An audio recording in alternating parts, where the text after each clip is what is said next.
Bem-vindos para mais um vídeo e para mais uma apresentação de um livro, e hoje nós vamos falar de Jean-Jacques Rousseau e o contrato social. Portanto, vamos falar de Jean-Jacques Rousseau, o contrato social, e vamos ter como base o livro de Manuel João Matos, Rousseau e a lógica da democracia.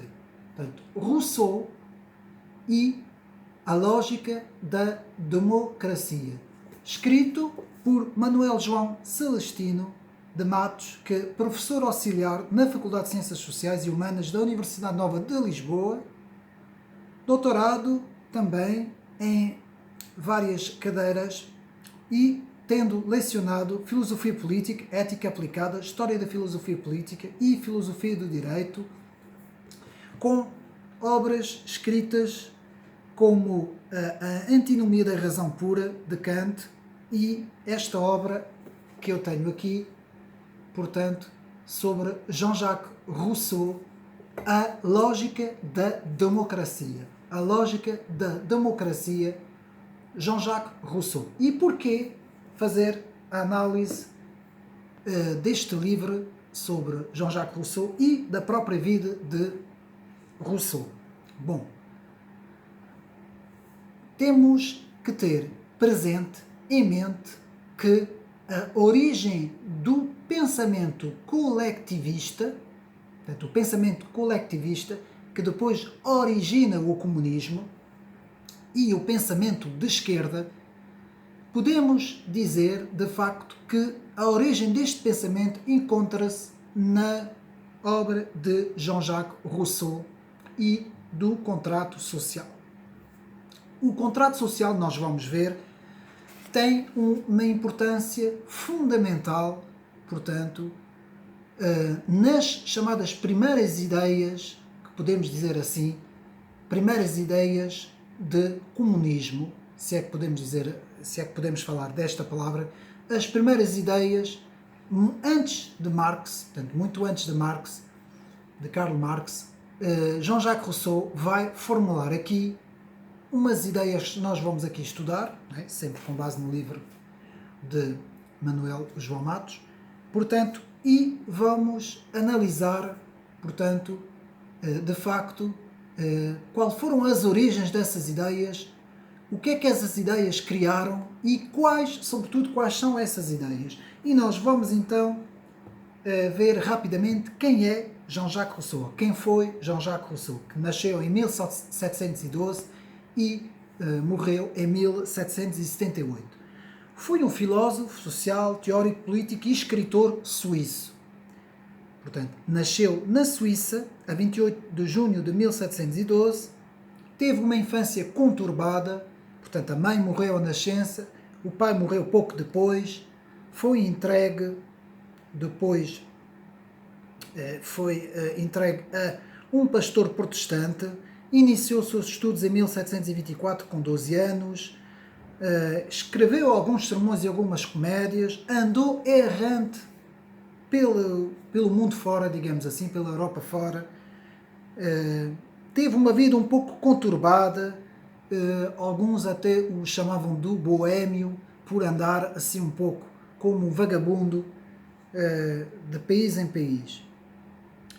Portanto, depois cresceu, não é? Teve, portanto, em 1732 em França, em que se envolveu com algumas mulheres, Madame de Warens, depois teve também na Itália, e, enfim, teve um percurso assim um pouco, digamos assim, um pouco conturbado.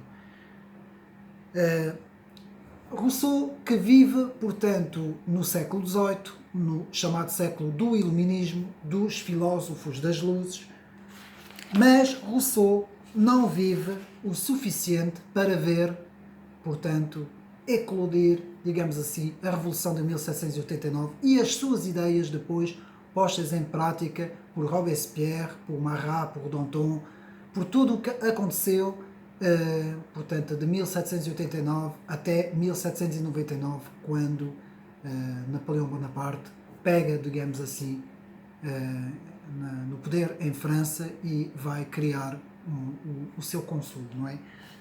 Portanto, Jean-Jacques Rousseau não chega a ver a sua obra feita, mas vai ter uma importância fundamental, escrevendo algumas obras.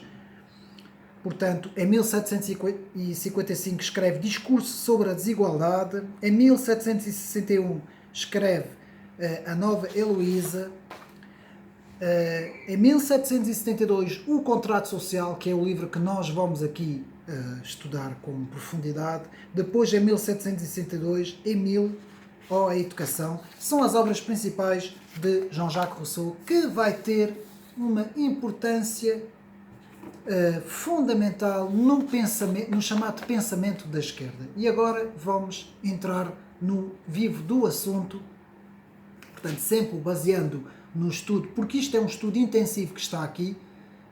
Nós podemos aqui rapidamente ver, portanto, na primeira parte, os fundamentos do sistema de Rousseau, não é? A antropologia de Rousseau e os fundamentos das ciências do homem. O capítulo 2, os princípios do sistema moral e político de Jean-Jacques Rousseau. Na segunda parte, os princípios do direito político e a democracia moderna. Capítulo 3, o contrato social e a autoridade política. Capítulo 4, a vontade geral ou a soberania democrática, o império da lei. Capítulo 5, o conceito de governo e separação de poderes, conclusão e bibliografia. Portanto, temos aqui, portanto, resumido todo o pensamento de Jean-Jacques Rousseau para quem quer aprofundar este pensamento deste autor. E mais uma vez quero aqui deixar bem ciente de que para compreendermos as coisas temos que ler os autores. Há muita gente que diz, mas eu não vou perder tempo em ler esses autores, são autores que criaram a esquerda, são autores socialistas, comunistas, progressistas, não interessa agora aqui a designação. O que interessa aqui é que não conseguimos compreender, portanto, as ideias e no plano da história das ideias se nós não estudarmos os autores, se nós não estudarmos as obras dos autores e, portanto, os pensamentos dos autores, portanto, as ideias centrais dos autores, para nós depois compreendermos tanto o significado destes pensamentos. E o que é que acontece com Jean-Jacques Rousseau? Bom, estamos numa época em que nascem as primeiras ideias de separação do poder legislativo, executivo e judicial, em que vamos ter as primeiras ideias do liberalismo nascente, que nasce em França, com Benjamin Constant, mas que vão ser, digamos assim, arquitetadas por John Locke. Depois Montesquieu, o francês, o Barão de Montesquieu, que também vai dar um pequeno embelezamento na separação dos poderes, e por fim chegamos às ideias um pouco mais radicais do, portanto, suíço Jean-Jacques Rousseau. E o que é que Jean-Jacques Rousseau vai dizer? Ele vai partir do princípio, e é isso que nós temos que ter em mente, do que o seu princípio moral e político parte do princípio do chamado bom selvagem, a teoria do bom selvagem. Bom, a teoria do bom selvagem, o que é que nos diz? Esta teoria afirma que o homem nasce bom, o homem nasce num estado de paraíso, num estado, portanto, de bondade completa, não é? Não existe maldade no homem, o homem nasce num estado de natureza que nós sabemos que antes dele Hobbes já tinha falado sobre o estado de natureza, que ao contrário de Jean-Jacques Rousseau dizia que antes, pelo contrário, o estado de natureza do homem, no princípio, no homem nascente, era um estado de guerra, todos contra todos. Depois, quando a sociedade foi formada, foi formado, portanto, o primeiro pacto social, o primeiro contrato social, para tentar justamente pôr ordem nesse caos, nessa guerra de todos contra todos, portanto, em Thomas Hobbes, não é? Depois, quando chegamos a John Locke, que também vai falar no estado de natureza, mas ele vai dizer que o estado de natureza nem é bom nem é mau. Portanto, não tem uma grande influência, mas que vai ter que haver um ordenamento político e social para que o homem se possa desenvolver. E por fim chegamos a Jean-Jacques Rousseau, que vai dizer não, o estado de natureza é bom, o homem nasce bom e é a sociedade que vai corromper o homem. E esta ideia, não é, do século XVIII, não é, nós estamos a falar de uma ideia aí por volta de 700 e picos, não é, 1700 e picos, não é? Esta ideia vai prevalecer até aos nossos dias e vai imbuir completamente a mente de toda a esquerda política até aos nossos dias. O homem é bom por natureza. Ao contrário, por exemplo, dos contra-revolucionários Burke, Edmund Burke, Joseph de Maistre, Louis de Bonald, Latour du Pin, que eram, portanto, contra-revolucionários, partiam do princípio de que a natureza do homem era caída. E isto tinha a ver com implicações históricas a nível, portanto, das próprias escrituras, não é? Da própria Bíblia, que a própria Igreja Católica tinha, ao longo dos séculos, tinha vindo, portanto, por meio do seu clero, a desenvolver, não é? A noção de que o homem tinha que, de facto, se virar para Deus, se arrepender dos seus pecados, para que, de facto, se possa redimir, não é? Ao contrário desta visão de Jean-Jacques Rousseau, que vai ser um dos primeiros a teorizar esta bondade humana que vai depois ser corrompida pela sociedade. E como é que Jean-Jacques Rousseau nos diz isso? No Bom Selvagem, Jean-Jacques Rousseau nos diz que é justamente com a invenção da posse da terra, da agricultura, da, digamos assim, propriedade privada, é que o homem vai ser corrompido. Porquê? Porque o homem vai querer, este pedaço de terra é meu, o outro pedaço de terra é de outra pessoa, o outro pedaço de terra é de outra pessoa, e assim vai haver um confronto entre vários proprietários, não é? E assim nasce a ideia de que a propriedade privada é mau por natureza. E é muito engraçado porque muitos grandes pensadores hoje, e principalmente personagens, não é? Digamos assim, que estão à frente de grandes instituições internacionais, não é? Como por exemplo o Fórum Económico Mundial, têm essa ideia de que a propriedade é uma coisa má. Tem que se retirar a propriedade. Isto é uma ideia comunista, é uma ideia de esquerda, sempre foi uma ideia de esquerda, e Jean-Jacques Rousseau é o primeiro que vai teorizar esta ideia. Portanto, no seu Contrato Social, 1762, o Rousseau vai escrever: cada indivíduo, enquanto se une aos outros, obedece somente a ele próprio, mantendo-se tão livre como anteriormente. Portanto, estas vão ser os primeiros escritos de Jean-Jacques Rousseau no seu Contrato Social. Portanto, a ideia central de Rousseau é ganhar tudo sem perder nada. Ou seja, o homem ganha tudo, mas não perde nada. E como é que esta ideia é desenvolvida? É simples. O objetivo de Rousseau é encontrar um esquema de perfeição. Portanto, Rousseau vai querer criar aqui um esquema de perfeição, uma solução política perfeita em que cada um obedece a todos sem obedecer a ninguém. Vejam bem esta frase. Cada um obedece a todos sem obedecer a ninguém. Portanto, se cada um obedecer a todos, todos se tornam todos, logo aí toda a gente obedece a toda a gente. Rousseau explica: cada um de nós coloca na comunidade a sua pessoa e todos os seus poderes, sob a direção suprema da vontade geral. Aqui, Jean-Jacques Rousseau vai introduzir, portanto, o conceito de vontade geral. E, como um corpo, incorporamos cada membro como uma parte indivisível do todo. Portanto, como um corpo, incorporamos cada membro como uma parte indivisível do todo. Portanto, a ideia de um poder único e supremo, portanto, a vontade geral do contrato social é a ideia de um poder único e supremo. Portanto, um todo unitário e indivisível. E Jean-Jacques Rousseau vai continuar a desenvolver a sua ideia. Portanto, uma única e total alienação por cada associado de ele próprio e de todos os seus direitos para toda a comunidade. Assim, em primeiro lugar, à medida que cada indivíduo se dá em absoluto, as condições são as mesmas para todos. E precisamente porque são as mesmas para todos, não é do interesse de ninguém tornar as condições onerosas para os outros. Ou seja, o que é que isso quer aqui dizer? Todos têm um interesse individual. Vejam bem como é que Jean-Jacques Rousseau vai pôr as coisas. Todos têm um interesse individual em se dar a todos. Ao se dar a todos, cada um vai proteger a sua própria liberdade. Porquê? Porque vai ser entregue ao todo. Portanto, o Rousseau exige a total alienação por cada associado de ele próprio e de todos os seus direitos para toda a comunidade. Nós aqui estamos a ver o princípio básico do comunismo. Portanto, o raciocínio puramente abstrato, porque isto é um raciocínio puramente abstrato.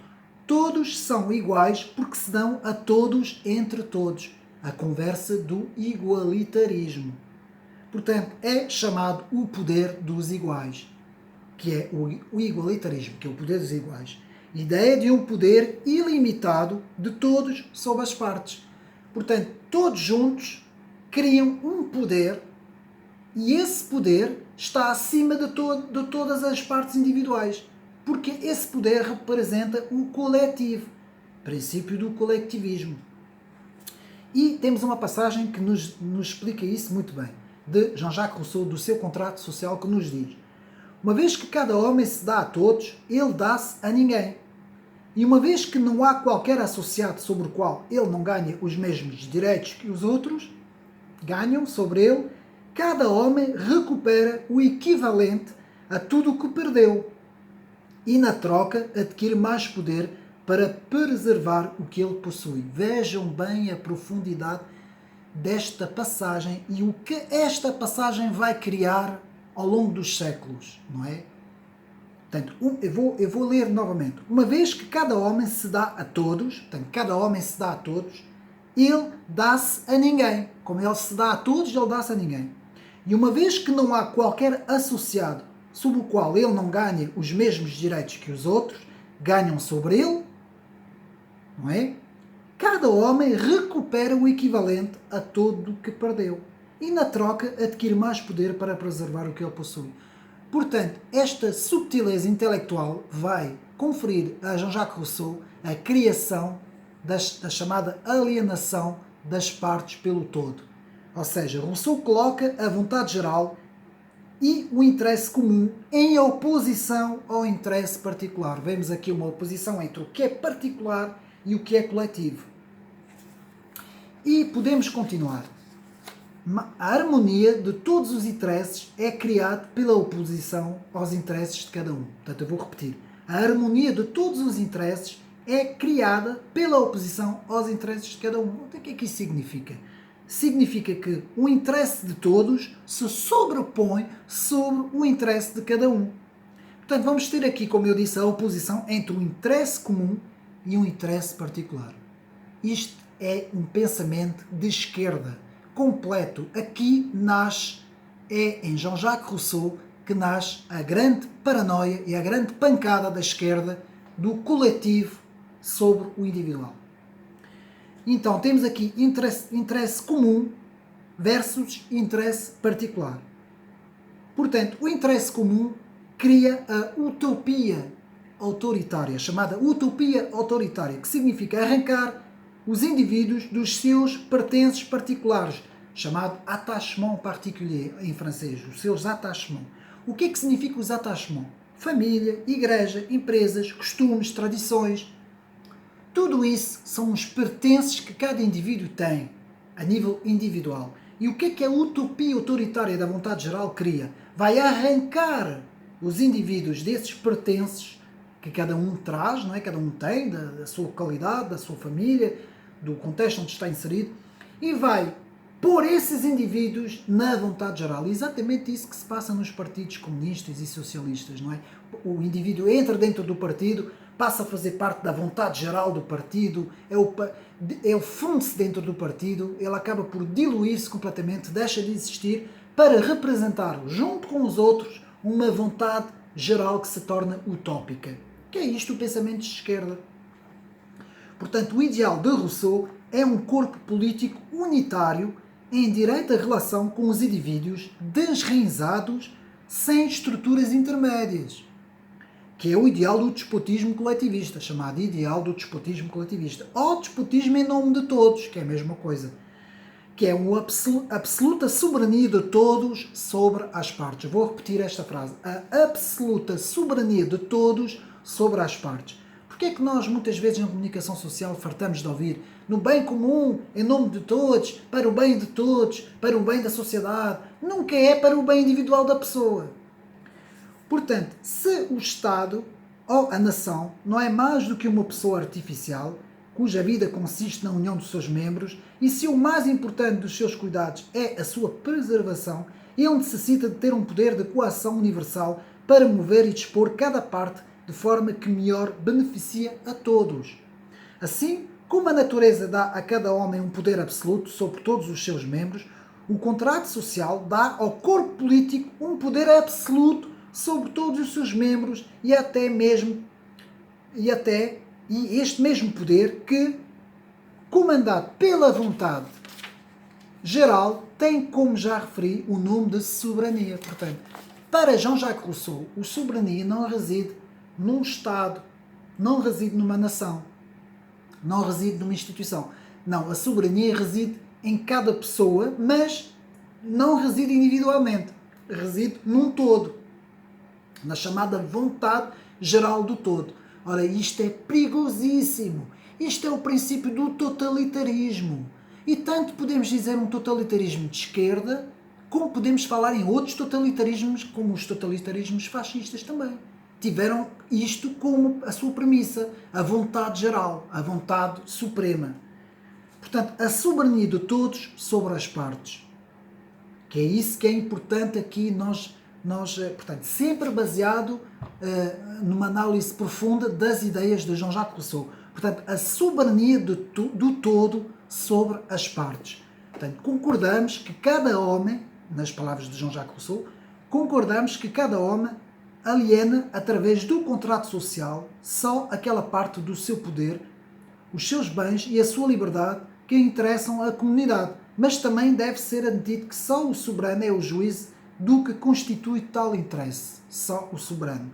Ou seja, o contrato social é um pacto, um acordo de vontades através da qual cada homem aliena a sua liberdade ao corpo social. Então vamos resumir para isto não ficar muito complicado. Eu sou um indivíduo, tenho a minha liberdade pessoal, tenho a minha individualidade, não é? Sou um indivíduo.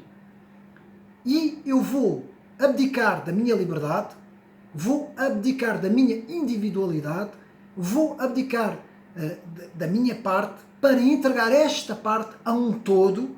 Ao mesmo tempo os outros todos também vão fazer o mesmo. E o que é que vai acontecer? Vai ser criado um corpo social, um corpo coletivo, e todo esse corpo coletivo representa uma vontade. Mas eu quero aqui dizer uma coisa, isto na prática, isto é tudo teoria, porque isto é o que o Jean-Jacques Rousseau falou. Mas na prática nunca foi a soberania da vontade geral, porque houve sempre um partido e um indivíduo, no caso do Lenin, do Stalin e vice-versa, que sempre estiveram em cima, sempre foram eles os supremos a comandar a vontade do povo. Eles diziam-se ser representados da vontade geral, tanto que eles inspiraram-se também do contrato social de Jean-Jacques Rousseau. O próprio Karl Marx, no Manifesto Comunista e no Capital, e principalmente no Manifesto Comunista, vai reivindicar-se das ideias de Jean-Jacques Rousseau. Portanto, segundo Rousseau, a submissão consiste em obedecer a um homem, porque ele diz, porquê? Porque há pessoas que não, então isto é submissão. Não. Jean-Jacques Rousseau vai dizer, a submissão consiste em obedecer apenas a um homem. Reparam bem a subtileza intelectual de Jean-Jacques Rousseau. Ora, obedecer a todos não é obedecer a ninguém, logo não é uma submissão. Não é submissão. É o mesmo que obedecer-se a si mesmo. Ou seja, para Rousseau, obedecer a alguém, a um rei, a um presidente, a um chefe de Estado, é submissão. Agora, obedecer a todos ao mesmo tempo, que é a tirania da maioria, como eu costumo dizer, não é submissão. Porque todos se submetem ao mesmo. Portanto, isto é a alienação total de cada associado com todos os seus direitos a toda a comunidade. Lá está. Portanto, é a alienação total de cada associado com todos os seus direitos a toda a comunidade estabelecer-se uma obrigação que é igual para todos. Se cada um se entrega a todos, não se entrega a ninguém. Reparem bem na subtileza intelectual de Jean-Jacques Rousseau. E então chegamos à vontade geral. Vontade geral, cada indivíduo, portanto eu vou repetir, cada indivíduo põe em comum a sua pessoa e todo o seu poder sobre a superior direção da vontade geral. Ora, se isto não é uma ditadura, se isto não é um despotismo, se isto não é um totalitarismo, o que é que isto significa? Vem-me dizer a mim o que é que isso é, não é? Cada membro é uma parte individual do corpo que dá o corpo político. Portanto, é o corpo político. Isto significa coletivismo, ou seja, é o poder do coletivo sobre o indivíduo.